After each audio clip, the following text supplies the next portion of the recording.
morning guys. Lalabas naman tayo, mamaniw na naman tayo sa papunta tayo ng mabibilin tayo sa labas. Sa ngayon pala guys, bigyan ko kayo ng mga tips para maiwasan natin yung mga disgrasya sa pagmamaniho natin sa kalsada, sa highway ganyan, sa expressway. So bibigyan ko kayo ng tip. Unang-una, kailangan naka-seatbelt kayo. Yun, ang mga diesel nyo, gulong, dapat yung i-check nyo muna bago kayo umakyat ng sasakyan. Ganoon din po yung mga kailangan nakapokus kayo lagi sa inyong pagmamaniho. Kasi dyan sa kalsada, napakahirap dyan kasi malimit mga road rage, mga ganun, kasi maiinit ang ulo nila.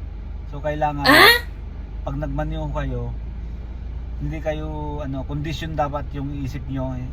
Kung may problema kayo sa personal, huwag nyo dadalhin sa pagmamaniho ninyo, kasi dapat focus lang kayo sa pagmamaniho nyo, kasi dyan nang uumpisa yung mga disgrasya sa kalsada.